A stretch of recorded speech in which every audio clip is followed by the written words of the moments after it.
Olá, ouvintes do Mesa de Debates. Aqui quem está falando é o Guilherme, né? E vamos dar continuidade aqui à nossa programação que iniciou hoje cedo aí com o meu amigo, parceiro de canal André Montempo, entrevistando uma professora em torno da questão da atribuição. E hoje, né, na parte daí da tarde, né, no comecinho da noite, né, basicamente, nós vamos conversar aqui com o Kaique Sobreira, né? Ele que é autor do livro Uma Crítica Marxista para a Sociologia, né? Um livro, um título bastante interessante, né? A gente chegou aí, né, falar aí pelas redes sociais sobre esse livro e eu, né, abri uma oportunidade aqui para ele, né, expor, né, a sua obra, né, que eu acho que é um tema importante para ser debatido. Então, sem muita demora, Kaique, antes de você apresentar seu livro, por favor, né, se apresente. Boa noite, Guilherme.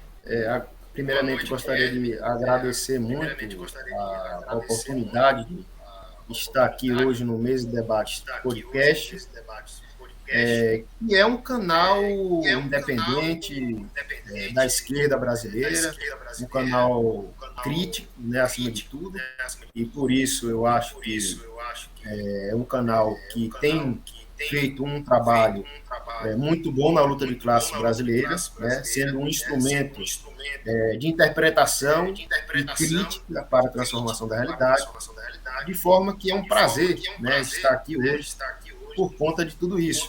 Inclusive, até o canal está fazendo um curso aí de formação com o grande professor Ivo Tomé, a quem eu tenho um tremendo respeito e admiração, quem dispensa comentários, porque é um intelectual de alto calibre. Esteve já no meu canal, A Crítica Materialista, e estará também na próxima semana lá para a gente bater um papo. Já fazendo meu jabá aqui também, né? Tem um canal também que é A Crítica Materialista. Se vocês quiserem seguir lá, sigam. E os meus seguidores que vieram assistir também sigam aí o canal Mesa de Debate. Bom, eu costumo dizer que eu sou um mero analista social, né? Alguém que está ali tentando interpretar, avaliar a realidade, tanto na questão estrutural como na questão conjuntural, né? Para tentar transformar essa realidade. É um militante, é um analista social. A questão acadêmica, Guilherme, para mim não me diz muito sobre os militantes, sobre os indivíduos, né? Porque quem lê minha obra vai perceber isso, que eu prezo muito mais pela formação intelectual dentro dos organismos da classe trabalhadora, das organizações, dos partidos. Né? Infelizmente, hoje nós estamos com dificuldade de partidos revolucionários, né? Os pouquíssimos, porque os que estão e se dizem de esquerda não são, a verdade é essa, mas eu prezo muito por esse trabalho de formação militante e de intelectualidade orgânica da classe trabalhadora. Para mim, a academia ela restringe muito nossos horizontes, tanto de pesquisa como de teoria, né? Então, eu não gostaria muito de me apresentar academicamente. Eu acho que, vou falar rapidamente, eu sou graduado em Direito, advogado, pesquisador interdisciplinar, de ciências sociais, especialista em sociologia, mestrando em ciências políticas, mas eu acho que a parte mais interessante de tudo é a minha militância, né, que começou em 2012, ainda em 2012, de modo incipiente, né, de modo preludial, diria, né, apenas assistindo debates e ali vendo alguns deputados, vereadores de esquerda, né, fazendo algumas reposições das suas ideias, né, nas redes sociais e voltando. A militância prática mesmo começou em 2013, né, que foi na famosa Jornadas de Junho, né, e é um fenômeno até hoje muito decodificado, né, muito difícil de ser analisado, tanto que as análises são diversas. Né? Eu acho que aquele fenômeno, uma boa chave analítica, seria o texto do Gramsci sobre... no Caderno do Castro, quando ele está falando sobre Maquiavel. Né? Tem lá uma parte que ele está tratando sobre a explosão das massas, né, sem uma direção revolucionária, etc. E é um movimento que tem que ser disputado. Então, o que acontece é que muitos acreditam que o movimento de 2013 foi plantado para derrubar o governo, etc. Mas o seu início foi um movimento popular de luta. Né? Acontece que a esquerda não se colocou como direção, perdeu o movimento, e aí aconteceu tudo o que aconteceu. Então, eu mesmo estive, né, como esquerda reformista, nas ruas. Né, e ali começou a minha militância prática, né, em 2013. E muitos outros camaradas marxistas meus também começaram a militância em 2013. Eu acho até meio complicado a categorizar 2013 como uma desgraça do Brasil, né, apesar de ter tomado o rumo que tomou depois da liderança da direita. Né. O contato com o marxismo já vinha desde 2012. Mas o aprofundamento, né, eu era um reformista, a verdade é essa, muito ligado às questões pós-modernas. Né? Complicado, não tem um passado muito legal. E antes disso, de ser pós-moderno, eu votava no PSDB. Então, meu passado, eu tenho um telhado de vidro. Né? Mas, depois do pós-modernismo, ali pelo início de 2014, eu tive um contato mais concreto com a obra de Marx, através de um grande camarada meu, que é o Gabriel Pinho, né, que quando eu entrei na universidade, ele é um colega meu da época de escola, e a gente estava sem se falar, mas aí a gente começou a conversar e ele já estava na onda do marxismo. Aí começou a me passar vários livros, e aí deu no que deu. Quem lê Marx me entende, né? Consequentemente, vai tentar alterar a realidade, né, e se não se dignar com a realidade, tem algum problema de caráter, né? A verdade é essa. Né? Então, essa minha militância, eu comecei ali na universidade, em vários movimentos, e aí comecei trabalho de base, nas ruas, manifestações, e por aí vai. Então, eu acho que minha apresentação seria interessante esse enfoque na minha luta de classes, né, na minha inserção na luta de classes. Questão acadêmica, eu não... títulos e etc., para mim não diz nada. É algo que, na minha visão, é tão somente uma obrigação do mercado de trabalho, que a gente tem que tirar título para poder dar aula, para poder trabalhar. Né? Mas não me diz muito. Eu acho que é mais ou menos por aí a minha apresentação, Guilherme. Muito bem, muito bem. Fazendo uma brincadeirinha aí, você falou do votar no PSDB no passado, eu sei que você fez no verão passado, né? Mas brincadeira à parte, Kaique. Então vamos aí para o central, né? Crítica marxista à sociologia. Do que se trata, né, o seu livro? Guilherme, o meu livro, ele se trata de uma inquietação que eu comecei a ter justamente nesse processo que eu fui entrando de cabeça nas obras de Marx, né, no início de 2014. Eu já tinha lido ali o Manifesto, etc., em 2012, 2013, mas para mim, Marx eu achava utópico, né? Não, ele tem que fazer aqui algumas reformas políticas sociais, tal, né? Por aí vai. Mas quando eu adentrei de cabeça no marxismo, a partir de 2014, eu via um bocado de manual, né? Algumas aulas na universidade, eu cursei direito, né? Ali o negócio é muito conservador. Se falasse de Marx em algum lugar, já era um negócio milagroso. Mas quando se falava, era de uma forma completamente distinta, né, daquilo que eu via nos comentadores que eu estava ali lendo, né? Principalmente, né, o Zé Paulo Neto, o Mauriase, etc. e tal, o Ranieri Carli, o Marcelo Carcanholo, dentre outros, né? E aí eu ficava meio que sem entender, né? Será que os comentadores não estão entendendo nada de Marx? Ou será que a academia, no geral, não compreende Marx? Né? Começou esse problema. E aí, quando eu comecei a pensar, não, isso deve ser um problema do curso de Direito. Né? É isso.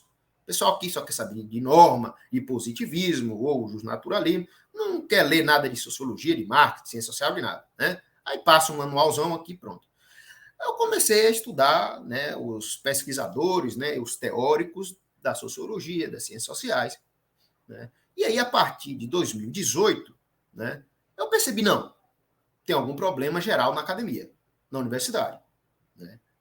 Porque se os cientistas sociais, inclusive os cientistas sociais e os sociólogos, que se dizem marxistas, né, apresentam um Marx, né, de forma completamente despedaçada, que é o que eu chamo de marxismo sem dentes, né, de forma que lhe amputa toda a crítica revolucionária, né, algo de errado está acontecendo. E eu não creio que seja de má fé, né, bom, evidentemente que algumas vezes sim, né, os reacionários, etc. Mas professores que se dizem marxistas mesmo, né? E aí eu comecei a perceber uma coisa, né? O problema, na verdade, está na forma de pesquisar, na forma de estudar, na forma de expor, né, o Marx e o materialismo. Ou seja, a forma em que os nossos pesquisadores e os nossos cientistas sociais e sociólogos aprendem a pesquisar as coisas, né, levam a uma visão, né, fragmentária e completamente equivocada, diria até, da obra de Marx e dos marxismos, né, de todas as vertentes. Né? Não, isso não é exclusividade da análise da obra de Marx. Né? Inclusive, um autor que eu uso muito na obra é o Lukács, e a análise de Lukács, que se dá tanto na sociologia e, em especial, na filosofia, por Lukácsianos, né? Inclusive, recortar uma obra dele no ano de tanto e passa a vida inteira pesquisando isso. Né? Quando o Mesário já deu a letra. Né? Não dá para entender o Lukács se não for de uma forma totalizante, porque ali tem os elementos que vão dar continuidade e descontinuidade ao mesmo tempo, né, durante toda a sua obra. Né? E aí eu fiquei com essa pulga. Né? Qual é esse problema todo? E aí, em 2019, né, eu comecei, aos 24 anos, a dar aulas, né, na universidade, e comecei a colocar o seguinte: olha, a minha interpretação de Marx é o seguinte, é aquilo que Zé Paulo Neto diz no seu livrinho, no seu livreto, sobre a explicação, né, do que é o método, entre aspas, de Marx, que é o seguinte: o Marx só pode ser entendido, né, a sua obra só pode ser entendida se for analisada como uma síntese global de complexo coordenado continuado. Né? Uma síntese global de complexo coordenado continuado. Então não tem nada disso de Marx sociólogo, de Marx historiador, de Marx economista, nada disso. Né? O Marx ele é um teórico social, que é um termo que eu vou explicar que não é a mesma coisa que sociologia, que é uma análise de totalidade, que os teóricos sociais faziam no século XIX, né, e no final do século XVIII, que faz uma análise da realidade com totalidade, no geral. Né? Então, Marx não é um sociólogo, historiador, economista. Ele analisa tudo isso em conjunto. E ele é um crítico, né, da sociedade e dos seus elementos.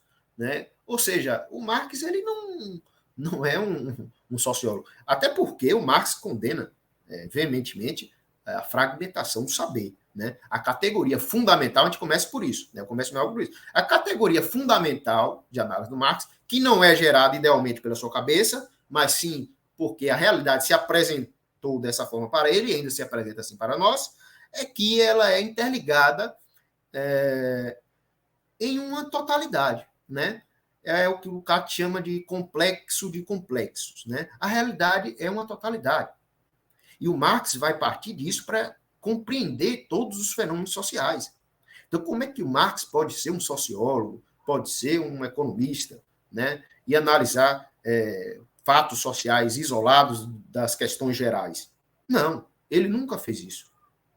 Então, eu comecei a dar aula o seguinte: o Marx, ele, como dizem os manuais, né, os 3 porquinhos da sociologia, né, que sempre dizem, né, o Marx, o Durkheim, o Weber, isso vários marxistas também reproduzem, inclusive tem vídeos de marxistas famosos, né, na internet e tal, o tripé sociológico, Marx, Durkheim, Weber, né, os 3 porquinhos, tal. E aí eu dizia o seguinte na sala de aula, né, o Marx não é um dos 3 porquinhos, não tem como. O Marx, na verdade, é que ele é o lobo mau, né, ele está caçando os porquinhos, ele está em contraposição, né, ele é um oponente de Weber, do Durkheim, etc., e de quantos porquinhos forem, né, da sociologia. Né? Ou seja, eu digo mais, até mais, não é nenhum oponente. Eles estão numa relação de excludência. né? Então, para mim, o marxismo weberiano, como eu explico no livro, né, de vários autores, o Louis, né, é um dos principais, né, no Brasil, no caso, é um ornitorrinco, né, como diria o Chico de Oliveira, né, que foi um reformista, mas um reformista radicalizado. Né? Aquela metáfora, né, a alegoria do ornitorrinco, que é uma figura totalmente fora de explicação biológica, física, porque ali tem uma mistura de várias coisas diferentes, né? E é um negócio, um trombolho, né? Então, Marx não está numa relação de excludência com a sociologia e com esse sociólogo. Então, não tem nada que ver com isso, e fazer essa junção é um oxímoron, um negócio complicadíssimo, né? E eu trago isso na obra. Então, em 2019, quando eu comecei a dar aula, eu comecei a fazer esse embate, né? E aí as críticas não foram poucas, né?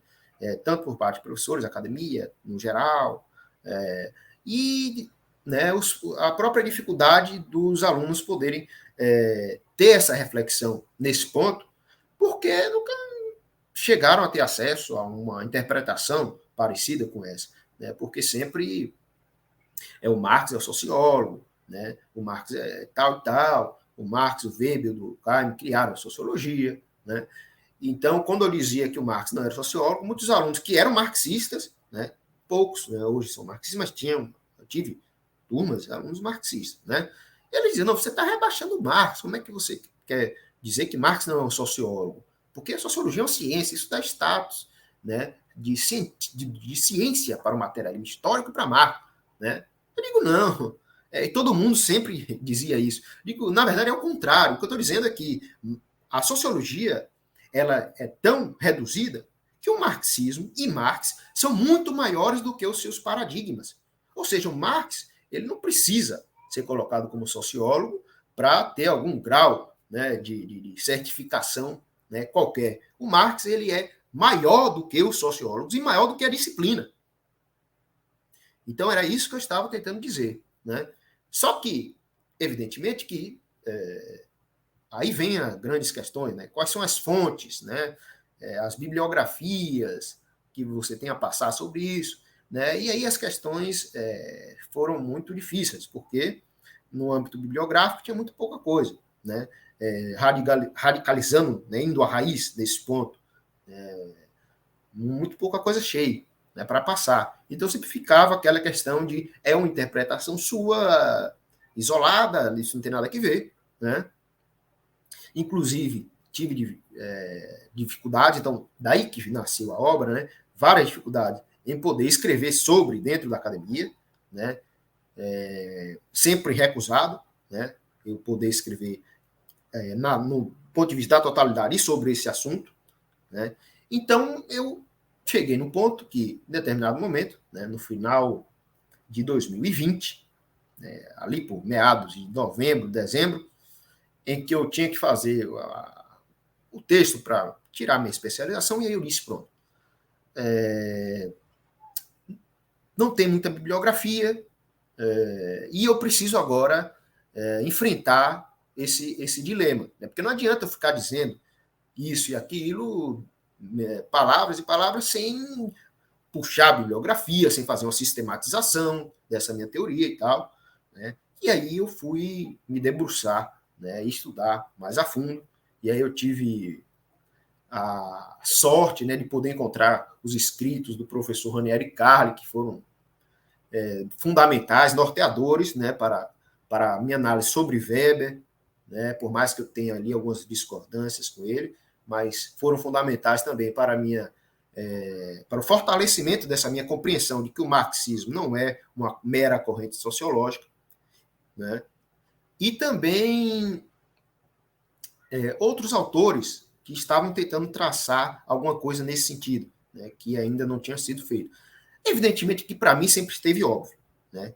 Marx não é sociólogo. É só ver o que Marx escreveu, é só ver que o Marx, quando está iniciando a economia vulgar, que ele chama, né, economics, quando separa a economia da economia política, ali na segunda metade do século XIX, o Marx já chama isso aí de economia vulgar, né? E ele já começa a esculhambar. Isso aqui não serve. Como é que você vai entender? Antes, vamos lá. Marx, lá no início da sua jornada, né? Ele leu todo o Hegel, né? Ele tem um caso até específico, o Marx estava mal psicologicamente, foi no médico, e o médico lá na época não tinha muitos estudos acerca das questões, né? Dessas questões. Aí o médico falou, ô Marx, dê umas férias de tanto estudo, vá nas águas termais, né? Vá ver a natureza e tal, que aí você vai tirar as questões difíceis da sua cabeça e depois você vai melhorar, né? Então aí o Marx pegou a receita lá, e aí o que ele fez? Ele, em vez dele ir para a natureza, para as fontes termais, ele pegou e se enfiou numa biblioteca, né? E ele falou, então vou dar um tempo, né? Vou parar, né, de ficar nesse negócio de academia e tal, que ele cursava, né? Eu vou me entregar na biblioteca. Então o que ele fez? Ele pegou e leu todas as obras de Hegel, né? E aí ele ficou bem, né? Então aí recomendação, né? Leiam Hegel, né? Sempre bom, né? E aí ele manda uma carta para o pai dele, até inclusive com 19 anos, nessa altura, né? Explicando que já havia lido todo Kant, né? E por aí vai. Já tinha escrito um livro, né? Que já estava com 320 páginas, aos 19 anos, vejam, sobre uma filosofia do direito, né? Com base nos pressupostos de Kant. E aí, ao ler todo o Hegel, ele viu que o Kant já estava ultrapassado. Então ele disse ao pai, os capítulos eram esses, tal, botou lá os capítulos na carta, né? E aí, eu vi que Kant já está ultrapassado, não faz mais sentido, eu escrevi isso, então ele rasgou esse livro e jogou no lixo, diz ele lá. Eu acho até uma pena, porque seria um material a ser analisado, por mais que Marx ainda não tivesse toda a sua capacidade crítica aos 19 anos, mas seria interessante a gente ter acesso a esse material hoje, na Mega 2 e tal, mas o Marx rasgou e jogou no lixo, porque para ele não fazia sentido, né? Desde cedo o Marx está interessado ali em mudar as coisas, né? Se um autor ele percebe que já foi ultrapassado por outro superior, ele estaria publicando algo que não valeria a pena para alterar absolutamente nada. E aí, depois que ele leu todo o Hegel, né, ele achou que ele tinha compreendido as coisas. E aí, quando ele teve o primeiro contato com Engels, né, o grande Friedrich Engels, né, um clássico também do marxismo, quando ele leu o texto do Engels sobre a questão da economia política, aí ele se deu conta que, mesmo toda a filosofia que ele já havia lido, não dava conta de explicar a realidade. Então o próprio Marx vai dizer, eu li todo o Kant, li todo o Hegel, e eu não sei praticamente nada, não sei absolutamente nada. Porque como é que eu vou entender o Estado? Como é que eu vou entender o direito, como propõe Hegel, se eu não compreendo qual é a sociedade civil que está dando base a tudo isso? Qual é a estrutura econômica que está dando base a isso? E aí ele foi ler Smith, Ricardo e toda a economia política. Ou seja, o Marx percebeu já desde cedo que a fragmentação do saber não ia lhe dar um caminho coerente para compreender uma realidade que é totalizante, né? Ou seja, ele já tinha lido clássicos e clássicos, né? Mas ele disse, eu não sei nada. Por quê? A realidade é a totalidade. Como é que eu vou entender o Estado dessa forma que o Hegel está propondo?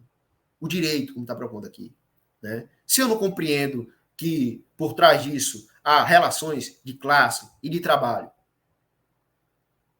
Então ele já vai partir para fazer uma análise da realidade como um todo.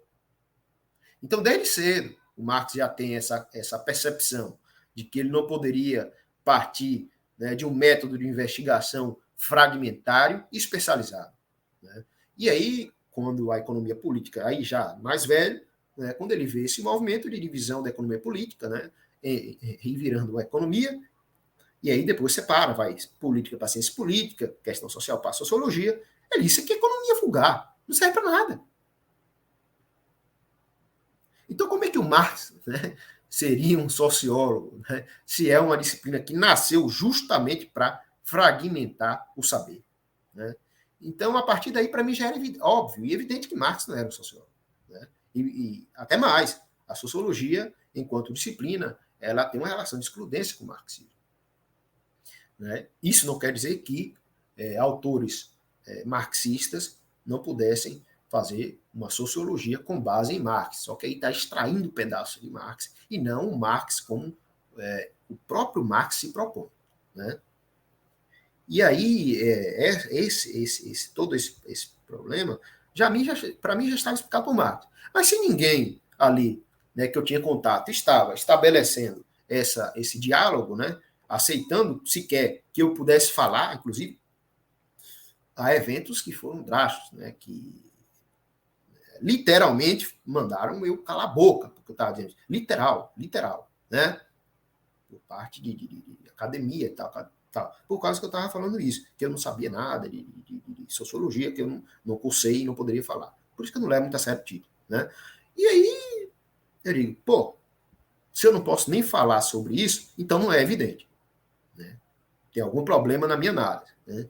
Porque se eu estou achando que no próprio Marx já não precisa dizer nada, que ele não tem nada a ver com fragmentação e disciplina especializada alguma, né? Se isso não está evidente, então eu preciso produzir algo para que isso fique evidente. E aí surgiu, né, essa obra que eu comecei a escrever ali em janeiro de 2021. E um evento também fundamental para que essa obra pudesse ser realizada foi que a bibliografia era muito pequena, como eu disse. Né? Só que havia um livro fantástico do Lukács, né, que depois a gente pode até conversar sobre essa obra em outro momento, né, e os desdobramentos dela no mundo, que foi A Destruição da Razão, que teve muito pouco espaço no mundo por causa de uma crítica do Adorno e tal. Isso aí a gente pode conversar. Uma crítica que eu acho muito severa e desmedida. Né? Mas na Destruição da Razão, o Lukács faz uma crítica severa aos sociólogos. E esse livro não havia... Esse livro já tinha sido publicado, por exemplo, na Argentina, há mais de 40 anos, há 50, 60 anos, sei lá quantos anos. E não tinha no Brasil. Né? E eu não tive acesso. Hoje em dia eu vejo as coisas do Lukács, alemão e tal. Mas na época não. Eu estava lendo só o que tinha aqui no Brasil. E aí, por um acaso, uma coincidência, quando eu comecei a escrever, né, o Instituto Lukács, que hoje acabou, fez a tradução inédita desse livro, depois de 60 anos, né, de existência, mais de 60 anos, fez a tradução inédita para o português da Destruição da Razão. E aí eu fui logo comprar, né, porque eu não sabia o que tinha escrito, mas eu sabia que era um livro polêmico, em que ele travava com vários teóricos, inclusive com sociólogos todos. Então eu digo, isso aqui tem alguma coisa deve ter aqui. Né? Então eu fui logo comprando, teve só 1000 exemplares, e aí eu fui um dos primeiros a comprar, e é um livro de mais de 700 páginas. E aí eu comecei a escrever, eu falei, caramba, tem que ler isso aqui tudo. Aí eu fiz uma leitura mais rápida, mas eu devorei aquele livro. E aí quando eu devorei aquele livro, eu vi, caramba, agora meu texto sai. Né? Porque ali tem várias chaves, né, que não havia nenhuma bibliografia para poder escrever. Né? Então, eu agradeço até ao Instituto Lukács por ter traduzido essa obra que foi basilar para meu texto. Inclusive, a própria professora Débora Rodrigues, né, um abraço aqui para ela, uma professora fantástica, né, que fez a quarta capa da minha obra, coloca lá que é interessante fazer uma leitura correlacionada entre o meu livro e a Destruição da Razão, porque tem muita coisa que ver, sim, com a Destruição da Razão, inclusive, foi um dos livros fundamentais, né, para as minhas reflexões. Só que aí eu estava vendo o seguinte, o Lukács está fazendo a crítica a sociólogos em específico, o Ranieri Carli, que é um teórico que eu estava, também foi basilar, inclusive escreveu o meu prefácio, né, também um abraço forte ao Ranieri Carli, que escreveu o prefácio do meu livro, é um teórico de mão cheia, um intelectual fantástico, brilhante, né? Inclusive, eu tive muitas dúvidas em publicar esse livro por causa da reação pré-livro, né, que eu tive sobre o tema nas academias. Não é na academia no geral, né, no Brasil. Nas universidades do Brasil, às vezes que eu apresentava essa proposta, não fui bem visto. Né? Então, eu fiquei meio que, será que eu estou maluco? Né? E aí ele leu, né, foi muito generoso em ler aquele livro, né?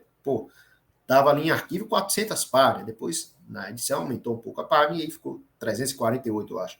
Mas tinham 400 páginas e ele foi ler todo, né? E leu rápido até, né? Coisa de 2 semanas ali, 1 semana, 2, ele leu o livro todo e aí ele disse, rapaz, esse livro tá fantástico. Né? E aí, a partir dali, se o Ranieri Carli, que é um um puta de um intelectual. Né? Tá dizendo que esse livro tá fantástico. Ele tem alguma coisa interessante. Então eu vou publicar e que venham as críticas e tal. Até porque também eu bato em muitos autores weberianos e etc. Né? E até marxistas, como os marxistas weberianos também. E aí as críticas são saudáveis também. Né? A depender do nível. Não cortem meu direito de fala, como em tempos outrora. Né? Mas vamos lá. Aí saiu, né, a minha escrita, né, sobre a obra, só que eu percebi o Ranieri, o Lukács, etc. A Glaucia Barbosa, que foi uma teórica também que eu me utilizei muito do seu arsenal teórico, eles faziam críticas muito fortes a autores da sociologia, né, Durkheim, Weber, principalmente Weber, né, e aí eu comecei a ter aquele retorno, né, do meu pensamento de que será que não tem algo a mais sobre isso, um problema maior do que Weber, do que Durkheim e tal? Será que não é a forma de pesquisar, a própria sociologia no geral, que é problemática também, além dos autores? E aí foi a minha chave analítica para trazer algumas teses inéditas, né? Inclusive a minha análise do Weber, por mais que eu tenha tido referência no próprio Ranieri, né, eu trouxe análises ali inéditas, né, que não existiam. Né? E posso estar até redondamente enganado, mas são ali inéditas, mas não sei se estou certo ou errado sobre a análise. Mas que eu fiz justamente por essa concepção de que a sociologia era um grande problema para a análise social. Né? E aí, a partir disso, eu fui ver o que o Weber foi produzindo e percebendo, olha, aí eu fui ler todo o Weber e tal, de novo. A primeira vez que... É um fato engraçado, né? O Weber, muitos marxistas, né, costumam dizer, não, o Weber é um capitalista, algo liberal, né? Mas tem algumas contribuições fundamentais, como a relação entre as religiões, né, e o capitalismo. E aí eu escrevi em 2018, eu acho, ou em 2020, estou com a memória horrível, mas escrevi no site do meu glorioso camarada Wesley Souza, né, um texto sobre a ideologia. Né? E ali eu disse também isso. Né? Eu disse, o Weber, ele tem alguma análise interessante, como ele mostra, como os valores calvinistas vão moldando o ser capitalista, algo do tipo, né? Que é o que se comumente diz pelos próprios marxistas. E eu tinha lido Weber e tal.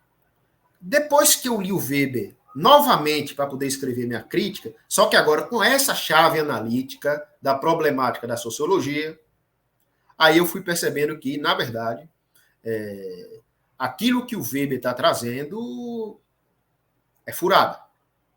É uma tremenda furada. Por quê? Porque o Weber, e aí eu percebo o papel da sociologia. O Weber ele é um pesquisador rigoroso, vírgula.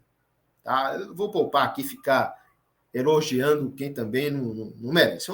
É um bom intelectual, mas não vou dizer que rigoroso porque o cara fala de marxismo o tempo todo, besteira, e não tem citação de nada de Marx. Né? Vai ver uma citação do manifesto e fala os socialistas, com base na Segunda Internacional, que ali encaixotou o marxismo num dogmatismo feio. Né? E não leu nada de Marx, está falando marxismo isso, marxismo aquilo, os socialistas isso, socialista aquilo, e não tem uma citação de Marx, não leu nada de Marx.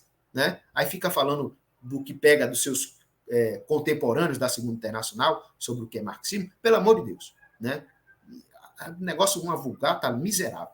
Né? Se ele fosse rigoroso, ele teria lido os três volumes do Capital para poder fazer sua crítica. Né? Agora, era um grande intelectual, isso é verdade. Né? É um grande intelectual.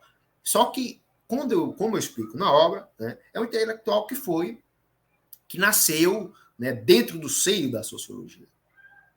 E por isso ele já começa as suas pesquisas com base numa metodologia fragmentada, especializada. E aí que entra toda a problemática, né? Entra a furada. Como é que a sociologia leva ao Weber a várias interpretações totalmente incoerentes.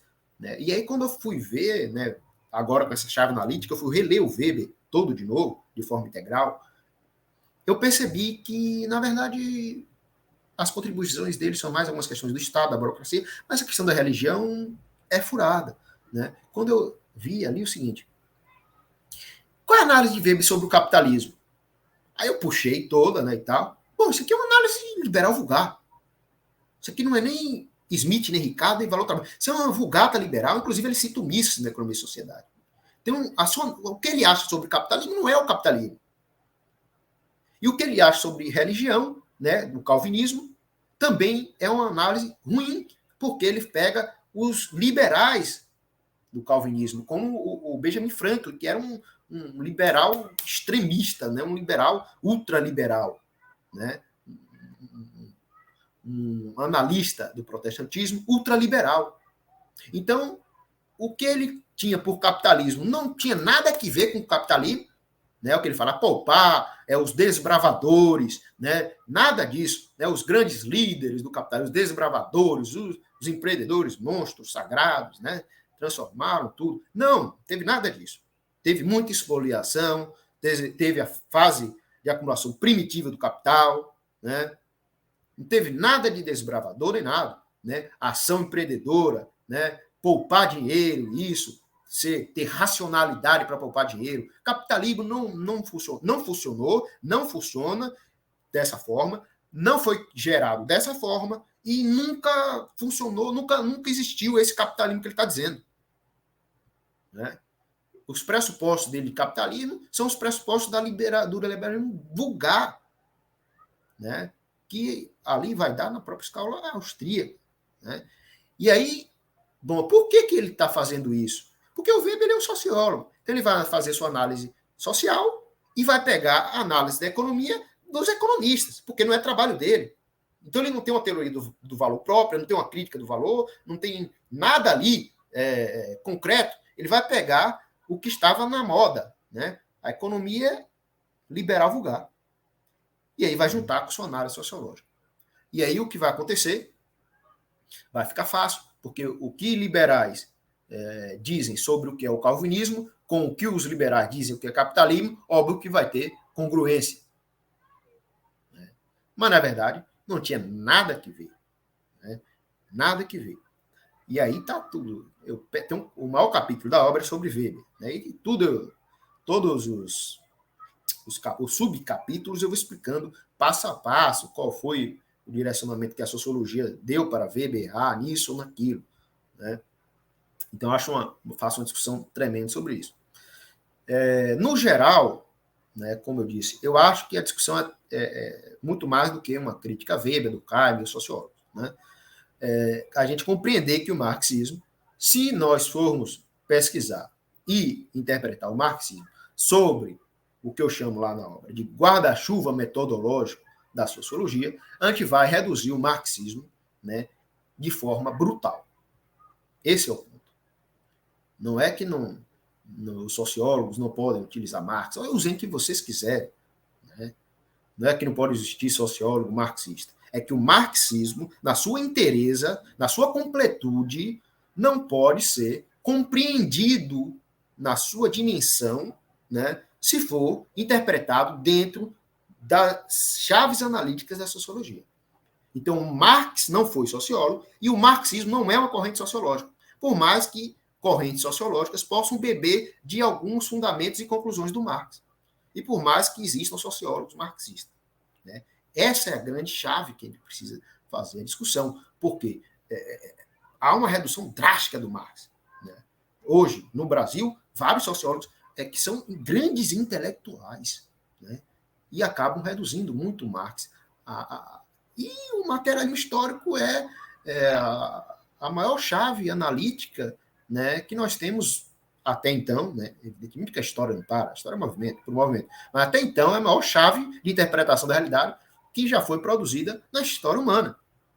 Então a gente não pode deixar de utilizar essa chave para recortá-la, né, dentro de um escopozinho, né, diria, como eu digo por aí, né, fazer pesquisa como se fosse IBGE, né? Ela pegando um dadinho aqui, um dadinho dali, né? E não compreende as questões, grandes questões, né, do nosso tempo, né? Do capitalismo, da estrutura de classes e por aí vai.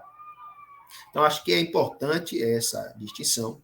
E na obra eu faço vários pontos em que eu contraponho o materialismo histórico com a sociologia, para ficar evidenciado que, se a gente colocar o marxismo dentro dessa ciência especializada, a gente vai estar, de algum modo, esfacelando, né, os seus fundamentos elementares, que são, o primeiro é a categoria da totalidade. Sem isso não dá para entender nada de materialismo histórico e de realidade concreta. E a partir do momento que uma disciplina já trabalha contra a totalidade, vamos lá, para fechar aqui, não sei nem como é que está meu tempo aí, mas vamos lá, que eu sou prolixo. Disse até o Guilherme aí, ele vai me avisando aí. A sociologia nasceu, né, e aí é uma visão de Lukács e dos Lukácsianos. A sociologia nasceu no período que Lukács denomina de decadência ideológica do capitalismo, que evidentemente também é uma decadência ideológica da burguesia, que se deu a partir, né, da Revolução de 48, né, começou a ser gestado esse movimento, que não é nenhuma novidade, né? Dá para se perceber isso. E aí, o que acontece?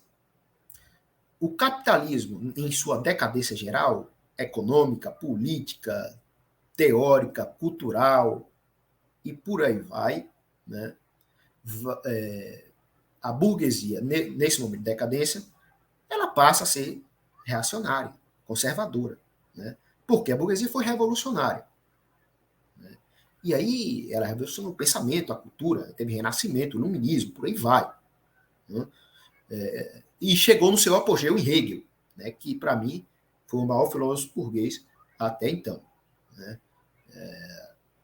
E Hegel foi o ápice da burguesia. E aí, quando chega no momento em que a burguesia faz a revolução, né, se assenta no poder, o próprio Hegel, que defendeu, né, a Revolução Francesa, passa a colocar, né, e aí vem aquele livro dele que tem várias teorias fantásticas, né, mas que tem um teor ali um pouco conservador, diria no mínimo isso, né, que é a filosofia do direito.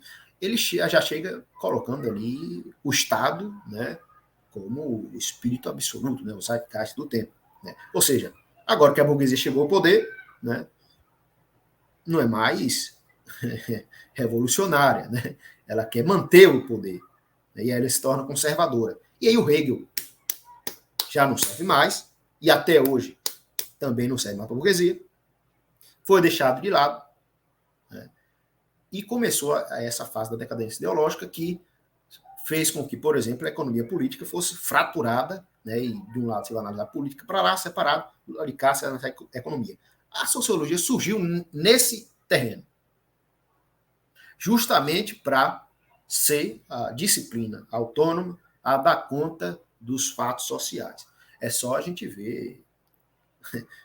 vamos lá, tem um livreto, né, que é, diria ali, meio que uma bíblia ali para poder compreender a sociologia, que é As Regras do Método Sociológico, de Durkheim. Nessa obra, o Durkheim explica o que é a sociologia, quais são os seus fundamentos e os seus objetivos. E os três principais que ele elenca ali, né, dentre eles, está lá. A sociologia é uma disciplina que vai analisar os fatos sociais. Aí entra a categoria dele, que tem um artigo no Café com Sociologia que eu explico, né, o que é essa categoria mais detalhadamente. Vai analisar os fatos sociais. Questões psicológicas é da psicologia. Questões econômicas é da economia. Não tem nada a ver aqui. A sociologia é uma ciência para analisar os fatos sociais. E aí ele vai dizer, o objetivo principal da sociologia é se constituir como uma disciplina autônoma em referência às outras disciplinas. Porque aí ela ganha o status de ciência. Então, o que é o movimento da sociologia ali? Né? É a criação de uma ciência autônoma das outras ciências para analisar elementos isolados da realidade. de forma fragmentária e especializada. Isso não está só no Durkheim, está no Tarde, está em todo mundo, está no Weber, está no Simo, está em todos, né? Essa forma de pensar o que é a sociologia. Então, e o Marx, inclusive, morreu antes de existir a disciplina, né? Em 83 o Marx morreu, a disciplina foi tentada ser gestada por Tarde no final da década de 80, início de 90, não teve muito sucesso. No final da década de 90 do século XIX, que ela foi, de fato, ganhar fôlego através de Durkheim, que chegou depois dos pioneiros, mas foi quem, de fato, conseguiu instituir, né, a disciplina de sociologia. E lá em 1905 foi dar o primeiro curso, né, lá na França. Então, a disciplina surge nesse terreno, nessa esteira, né, que é conseguir analisar fatos sociais isolados das outras questões que são da conta de outras ciências e não da sociologia. Então, de certa forma, a sociologia ela nasce como um movimento contra as teorias sociais totalizantes e contra o marxismo. A sociologia surge como a ciência que daria a visão burguesa, né, a interpretação burguesa do que são as questões sociais, em contraponto ao marxismo. E não é à toa que todos eles falaram questões sobre Marx sem compreender, mas vá lá, tentaram demolir a teoria de Marx. Né? Então a sociologia surge como uma ciência que visa dar uma interpretação burguesa aos fatos sociais, né? Isolando a economia política, porque como é que fica? Você tira a questão da exploração da economia política, né? Da crítica da economia política. Você tira a crítica do valor-trabalho. E aí como é que você vai entender os fatos sociais sem isso? Né? Aí fica muito melhor. Né? A gente tira a exploração, tira isso, tira aquilo. É fatos sociais. Tá? Porque senão é problema para a burguesia. Então é mais ou menos por aí. Entende, Guilherme? O marxismo e o próprio Marx, ao falar do Comte, inclusive, e o Comte ali não estava muito sabendo, né, o que era propriamente dito sociologia para ele. Ele estava de forma muito difusa. Sociologia, para Comte, ali era o estágio superior que analisava a natureza, a sociedade, tudo ao mesmo tempo, né, com uma teleologia geral da história, né, que a gente saía da análise teológica, depois para a metafísica, e agora a análise científica. Né? Sociologia está ali no topo da sua pirâmide, como, né, uma ciência que tudo analisa e tal, de forma difusa. Ele vai usar esse termo em 38. Né? Mas a sociologia tal qual nós conhecemos é essa que foi gestada por Tarde, né? E seus companheiros lá do pequeno clube que ele tinha lá com alguns intelectuais e que foi depois oficializada por Durkheim pelo seu sucesso, que Tarde não teve no seu período histórico. Né? Muito embora depois foi muito estudado também. Então, eu acho que é por aí que nós temos que caminhar. Né? O marxismo, se nós tivermos o interesse de sermos consequentes, né, na interpretação da realidade, precisamos encará-la, né, a partir da concepção de totalidade, né, sem fragmentação do saber. Eu tenho até duas analogias que eu faço, duas brincadeiras. Uma é, se o Marx estivesse hoje num curso de sociologia, né, tá lá numa pós-graduação, sei lá, tá lá fazendo uma pós-graduação, mestrado, tal, doutorado, né, em sociologia. Aí os caras, esse Marx é sociólogo, né, e tal. Aí o Marx ia chegar o seguinte pro professor, se ele estivesse vivo hoje, ele ia chegar e perguntar, qual é a influência das classes sociais nas questões do Estado, da política, né, e nas questões das relações de produção econômicas. Aí logo o professor, epa, seu Marx, como acontece com outros e outros. Epa, seu Marx, esse negócio não vai. Aqui no Departamento de Sociologia, a gente estuda sobre classes sociais e questões sociais. Você vai tratar da política do Estado lá no Departamento de Ciência Política. Você vai tratar da economia lá no Departamento de Economia. E a mesma coisa, o Marx estaria no Departamento de Economia. Qual é a relação de influência das classes sociais na política do Estado e nas relações de produção da economia e tal? Aí o professor de economia, epa, aqui é ciência econômica. Quem estuda Estado é ciência política, quem estuda classe social, questão social, é sociologia. Aqui a gente discute PIB, inflação, taxa de câmbio. Tá? E aí ele não ia conseguir ter nenhuma resposta e nem estudar o que ele queria dentro da academia. Né?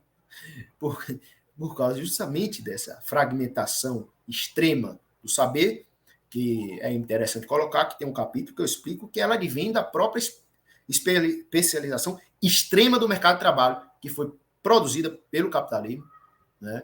E aí tem uma relação, sim, com essa questão material. Não surgiu do nada, da cabeça de intelectuais, vamos dividir tudo. Não, tem a ver com o contexto econômico e político. Né? Político, a burguesia se tornou conservadora, dominando o Estado, e agora tinha que conservar e não criticar. Né? E econômico, do ponto de vista que o próprio mercado começou a ter uma extrema especialização. Né? O mercado de trabalho passou a ter uma extrema especialização. E cada vez mais ela foi aumentando. Né? E isso engendrou também um reflexo nos pesquisadores, nos professores, nos teóricos. Né? Você vive a sua vida de especialização. Né? Então, cada pesquisador tem que ficar ocupado numa pesquisa do desemprego em um bairro de uma cidade. Não é nem um bairro, na rua de uma cidade. Aí o cara, como é que eu vou entender um desemprego aqui na minha rua se eu não consigo compreender o desemprego no meu estado e no Brasil e no mundo e a relação das classes sociais, da relação de produção, que influenciam esse desemprego? Não, sua pesquisa é essa. O desemprego, aqui tem uma rua, há desemprego na rua do bairro da cidade tal. Né? É isso que você vai pesquisar. Então, há uma divisão do conhecimento e do trabalho dos professores e dos pesquisadores, assim como há também nas outras áreas. Vamos compreender que os próprios pensadores, professores, pesquisadores, estão inseridos no mercado de trabalho e, portanto, estão sob a égide e a influência da divisão social do trabalho também, e da extrema especialização e fragmentação. Então, eu acho que é mais ou menos isso que eu estou tentando colocar no livro. Evidentemente que tem que fazer a leitura, né? Porque é muita coisa, não dá para eu expor, mas eu acho que é isso, Guilherme, a estrutura geral. Né? Maravilha, Kaique, muito bom, muito pertinente, bastante interessante a sua abordagem, né? Eu tenho, né, depois de tudo que você falou, tem algumas dúvidas, né, alguns questionamentos, algumas posições aí que acho que daria um debate, né, bom, né? E a primeira questão que eu faço aí para você, né? Eu particularmente, eu acredito que, né? Eu acredito que, né? Pensadores como Durkheim, né? E como Weber, apesar deles terem um posicionamento de classe bem claro, na minha opinião, ele tem bastante coisa, né? Para acrescentar no pensamento, né, inclusive no pensamento crítico, né? Mas a gente não tem que deixar do lado crítico a esses autores também. A pergunta que eu faço, né, para você, Kaique, né? Você analisou o contexto histórico do, né, do Weber, do Durkheim, né? E quem a serviço de quem que eles estavam, né? Porque o Weber, por exemplo, foi um cara que apoiou a Primeira Guerra Mundial, né? Inclusive tem um embate, né, com ele e o Trotsky em relação a isso, né? Eu queria perguntar isso para você, Kaique. Sim, Guilherme. Como eu disse, todo autor, né, que é um grande intelectual tem contribuições. Agora, o que eu compreendo é que o próprio Max Weber tem muito menos contribuições do que nós marxistas achamos, né? Porque a gente ainda não tinha, eu creio que eu tenha colocado na minha obra, mas antes não tínhamos a dimensão, né, de como a sociologia estava atrapalhando as pesquisas de Weber.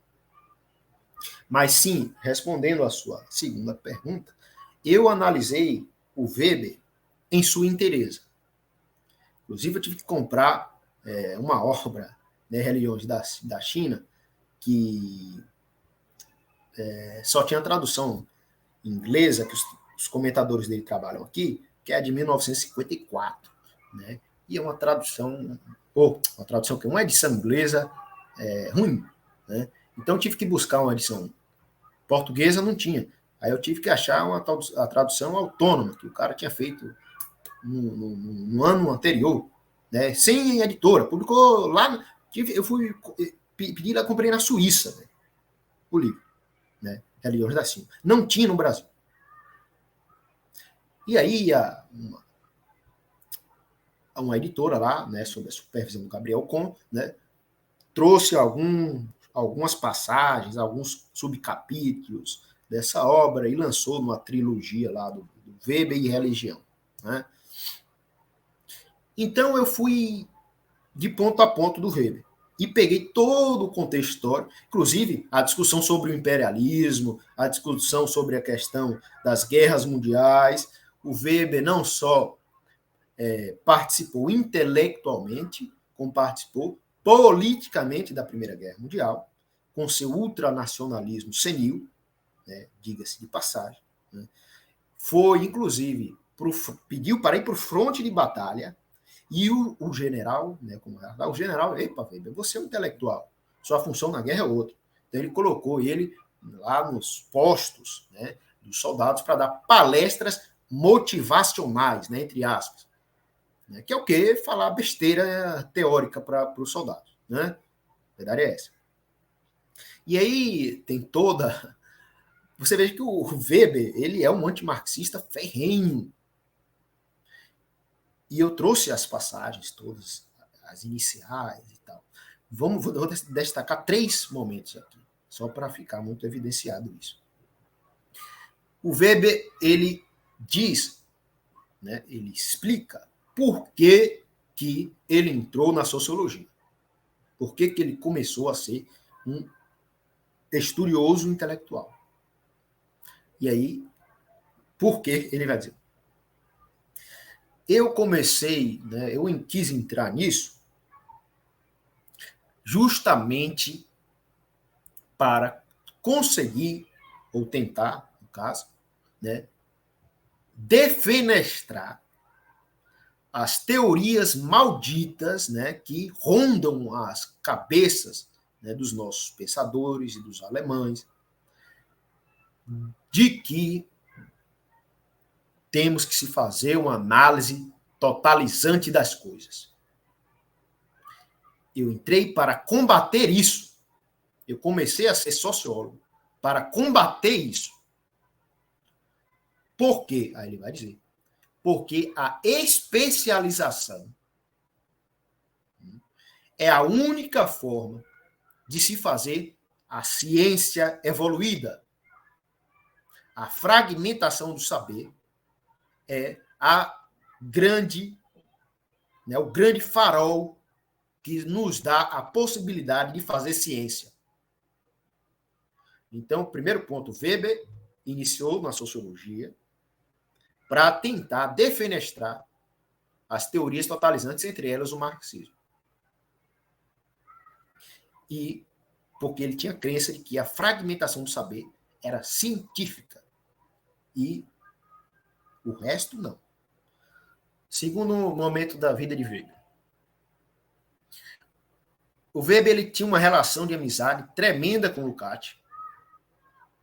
Os dois foram amigos por muitos anos, amigos pessoais. Estudavam no mesmo clubinho lá, o Weber, o Simmel e o Lukács. E o Lukács, ele tratava de estética, né? Isso é outro momento que ele pode até discutir. Estou até traduzindo algum desses textos que ele tratava essas questões. Já traduzi 2, aliás.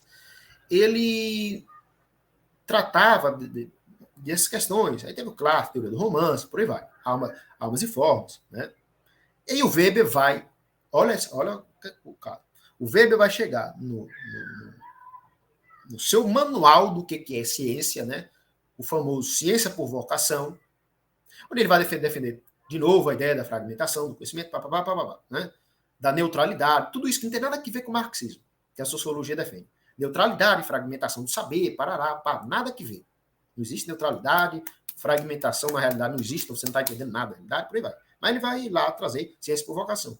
E ali, como exemplo de grande cientista, o exemplo que ele vai dar aí ele vai colocar lá. Vocês têm que aprender ciência. A ciência tal. Como o fazem Kant, o fez Kant na filosofia e o faz Lukács na estética. Então, o grande exemplo de cientista para Weber é Lukács. Quando Lukács começou a adentrar no marxismo, Weber lhe enviou uma carta pessoal, completamente deprimido pelo fato de Lukács estar se aproximando do marxismo. Então, ele escreve lá, tudo isso está detalhado no meu livro, todas as cartas desse momento, e vários outros. Né? Ele vai dizer lá o seguinte, né? Você era um grande intelectual, não dá mais e tal. Ele vai se lamentar profundamente esse movimento do Lukács. Né? Vai dizer que ele precisa largar essas loucuras, né? Entre aspas, lá, essas questões senis, né? E voltar para a realidade, voltar para a ciência, voltar para o que ele fazia, né? Porque senão ficaria impossível até a relação de amizade deles, né? Então, o Weber ele escreve uma carta completamente dramática e deprimida para o Lukács, né? Ou seja, Lukács escrevendo sobre estética, antes de marxismo, é o exemplo de cientista do mundo. Lukács se aproximando do marxismo já não serve para nada, nem para amizade. Né? Então se vê o antimarxismo ferrenho do Max Weber, né, nesses momentos. E aí ele, né, naquela carta, depois ele corta a relação também com o Lukács, porque aí cada vez mais o Lukács se aprofundou, né, mais ainda no marxismo. Né, foi cada vez mais. E o Weber ali lamentando profundamente. Né, ele ficou arrasado com aquele movimento. Né, inclusive, ele pede ali, né, clama para o Lukács voltar para suas análises. Que é o que o Weber... Bom, aí as contribuições de Weber, né? Questões culturais que a gente fala, né? O Weber, a crítica que ele faz, né, é um mal-estar da cultura, né? O problema é o mal-estar da cultura. É a burocracia do Estado e o mal-estar da cultura. Né? O mal-estar da cultura. E o capitalismo, meu irmão? E as relações de produção? E aí? Né? É um crítico romântico, né? A cultura está decaindo, sim, mas é por causa de toda uma estrutura econômica e política. Não é cultura pela cultura, o mal-estar da nossa época é a cultura. Né? Então, esse é um terceiro momento, para fechar aqui a relação de Weber. Né? O Weber, ele, quando a Rosa Luxemburgo estava tentando encampar uma revolução, né, na Alemanha, o Weber ele ficou completamente alucinado. E aí ele começa a escrever e falar com todo mundo, né, pedindo socorro mesmo, ele dizendo, vai acabar com a Alemanha, a gente não pode, Deus não vai ter como, ficou ensandecido. Né? Inclusive ele deu uma palestra lá na Áustria, né, para 300 soldados, né, que eu trago toda essa palestra no livro também, tem um analista que escreveu uma dissertação sobre isso, que eu cito lá, o Carvalho e tal, que é um grande discurso do Weber, né, sobre socialismo, falando um bocado de abobrinha, né, nunca leu Marx, aí fala besteira, né? E ele ficou completamente ensandecido. Inclusive, tem uma determinada passagem de alguns trechos dele, de cartas e obras que eu trago também, e nesse próprio discurso, de desespero real, dele dizendo que não, pelo amor de Deus, pedindo socorro, por favor, nos ajudem, vai acabar a Alemanha acabou, vai destruir tudo, acabou, não dá. marxismo não vai dar, não vai dar. Né? Ele desesperado. E isso é relatado também por sua esposa, depois, no pós-morte de Weber, né? Quando ela vai fazer aquela meio que biografia ali do Weber. Né? Aí ela diz que um dos momentos de mais desespero do Weber foi justamente nesse momento de construção de uma tentativa de transformação social na Alemanha, né? Que ele ficou completamente desvairado, né? Alucinado. Então ele foi um antimarxista ferrenho, ele foi um cara que teleologicamente, ou seja, intencionalmente, começou a estudar para defenestrar o marxismo e todas as teorias que trabalhavam analisando a realidade como uma totalidade. Ele mesmo diz isso. Então, ele intencionalmente deu início à sua carreira intelectual para combater o marxismo e essas teorias totalizantes. Então, tem todo esse trajeto histórico, esse contexto histórico, que vai dar base aos erros de Weber e ao seu antimarxismo vulgar. Eu trago tudo isso na obra, Guilherme. Muito bem interessante. Então vamos aqui para a última pergunta. Nós estamos aqui com mais de 1 hora aqui de entrevista, né? Só para deixar claro aí para o ouvinte, né, e para quem estiver assistindo, né? Você não coloca que o marxismo está para interpretar, né, os fenômenos sociais, né? Mas que ele, né, não faz parte da sociologia. É isso? Isso. O materialismo histórico, né, é a melhor e a maior ferramenta de interpretação e análise da realidade que foi construída pela humanidade até então.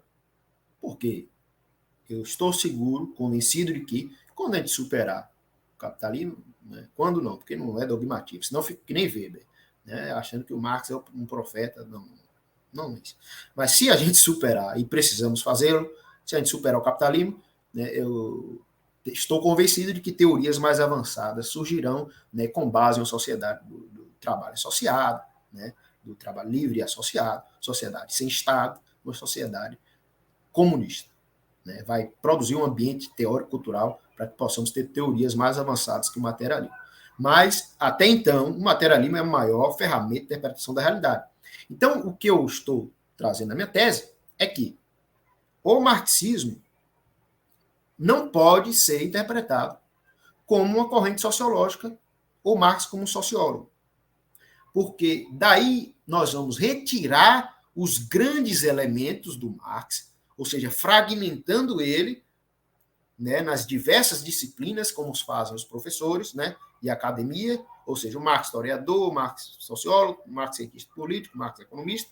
A gente vai fraturar, sem entender ele como sociólogo, e o marxismo como sociologia, a gente vai fraturar todos os elementos fundamentais da análise da realidade, que só pode ser feita se formos analisá-la como, tal como ela é, uma totalidade. Então, Marx não foi sociólogo, o marxismo não é uma corrente sociológica, mas isso não tem nada a ver com rebaixar o pensamento de Marx. O inverso.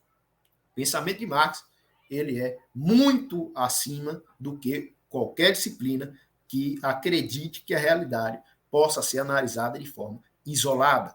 Por quê? Até porque a realidade, além de ser uma totalidade, é contraditória. E tem toda a sua dialeticidade. Eu até faço uma brincadeira, que é o seguinte. Esse copo aqui eu já trago logo quando eu vou debater alguma coisa sobre sociologia, porque aí eu consigo explicar de forma mais, obviamente, simplória, mas fica mais fácil. Né? Temos aqui, né, dois fenômenos, encontros tropicais. Bom, vamos ver, 2 fenômenos. A realidade é isso aqui. Né? O que o sociólogo vai fazer? Isso aqui, esse encontro, isso aqui é questão econômica. Esse de baixo é um fato social. Né? Então, eu vou recortar uma parte desse todo, que tem esses 2 fenômenos, e analisar isoladamente, como se fosse um laboratório de teoria da natureza, apenas esse elemento. Só que aí você não consegue compreender esse elemento porque, vejam, ele está interligado com o outro e em um ponto em que eles estão intercruzados, eles criam um terceiro elemento. Então, você não vai conseguir analisar esse sem analisar em conjunto esse. Não só porque eles estão na mesma totalidade, mas que os dois interagindo em conjunto criam um terceiro elemento, que tá essa parte aqui, ó, dos dois juntos ao mesmo tempo. Então, esse é esse e não é esse ao mesmo tempo, e esse aqui é esse e não é esse ao mesmo tempo também. Então, você não vai conseguir pegar e isolar esse aqui para analisar na sociologia, esse para analisar na ciência política. Você não vai compreender o que é nenhum dos dois na sua essencialidade. Porque para compreender, você vai precisar compreender ele dentro do todo e em conjunto com o outro. Então, por isso o marxismo não pode ser uma sociologia. Né? E isso, como eu disse, não quer demérito nenhum para Marx. Eu acho que é até muito mais mérito, porque ele compreendeu a realidade da forma que ela é e com muito mais complexidade. É preciso dizer que o Marx estudou de tudo, até de literatura, ele estudou tudo que havia de mais proeminente em seu tempo. Né? Então é mais ou menos isso aí, Guilherme. Então acho que é isso aí, pessoal. Né? Estamos aqui encerrando mais uma entrevista do Mesa de Debates. Quero aqui agradecer a participação do Kaique, né? Gostei aí do bate-papo, né? Espero aí, né, ler o seu livro em breve. E passo a bola aqui para ele fazer suas considerações finais, inclusive para poder divulgar o livro, né, que está aqui, né, passando aqui aqui na nossa tela.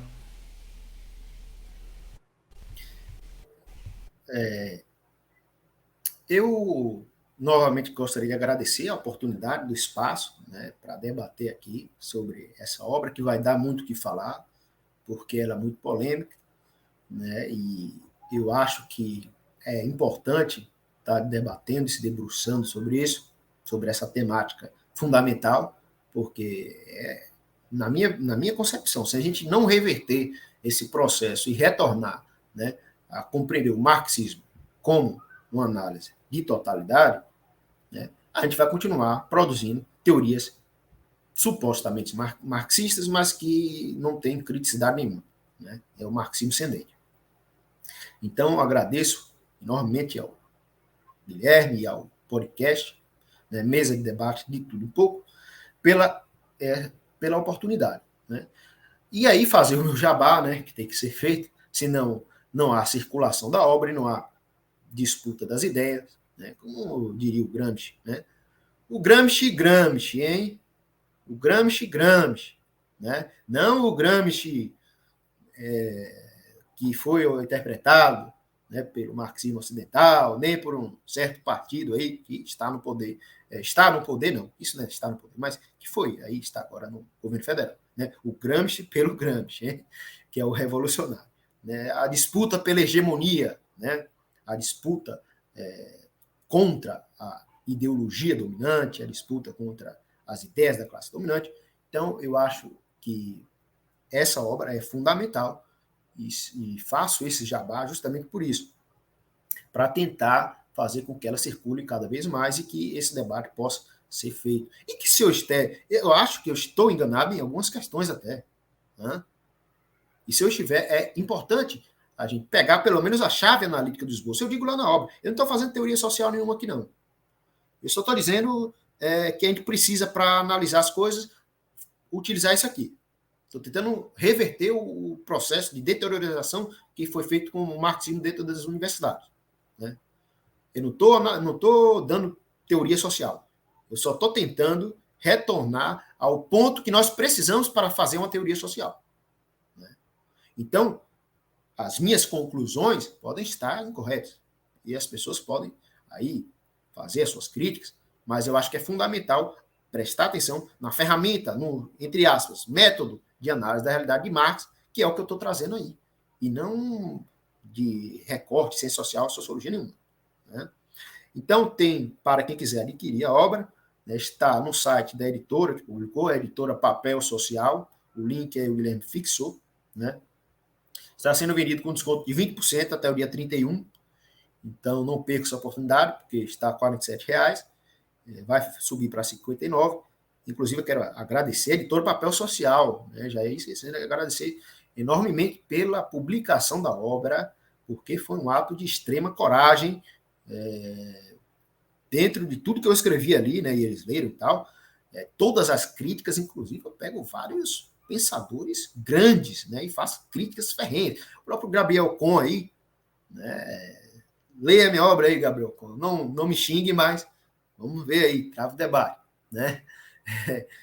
Então, você já está no site, inclusive parabenizar a editora pela linha de preço que foi estabelecida, porque o preço de custo da obra, né, estaria, né, em R$ 120, né, que seria o preço da obra em qualquer outra editora, né, porque foi o preço de custo, e a editora resolveu colocar, né, por menos que a metade disso, para poder conseguir circular a obra. Então, parabenizar, isso foi uma atitude da editora, né, do Edson, editor-chefe, parabenizá-lo, e a editora Papel Social, onde vocês vão encontrar a obra, né, e pessoas de outros países quiserem adquirir a obra, me procurar nas minhas redes sociais, Kaique Sobreira no Facebook e Kaique Sobreira no Instagram. Já tem vários despachos lá para Portugal, né, e tal. E, por fim, né, agradecer novamente e fazer o jabá do meu canal. Né? Entrem lá no meu canal, a Crítica Materialista, que lá a gente faz alguns debates também com professores e tudo mais. E tem um leque de debates lá para vocês poderem assistir. Né? Então, acho que é isso. Muito obrigado e boa noite. Então, aí, mais uma vez aqui, agradecendo ao Kaique, também agradecendo também a você que estiver nos assistindo, seja agora ou seja posteriormente, né? Não se esqueça, né, de se inscrever no canal podcast Mesa de Debates de Tudo Um Pouco, né? Curta, compartilhe, comente, né? Este vídeo, né? E outros também, né? Curta a nossa página do Facebook, podcast Mesa de Debates de Tudo Um Pouco, e siga a gente no Instagram. E lembrando aqui também do nosso Pix, né? 385 007 02800, né, para ajudar a gente, né, a poder continuar com este trabalho, né? Nós somos uma mídia independente, não recebemos financiamento nem do Estado e nem, né, do capital privado. Então, para a gente poder continuar nosso trabalho, né, a gente, né, poder fazer o que a gente faz aqui e gosta, né, de fazer, né, passa aí o Pix, a sua contribuição, seja aí uma contribuição mínima, ou que você puder ou julgar, né, que o canal mereça. Então, é isso aí, né, da minha parte por hoje é só, e até amanhã e fui!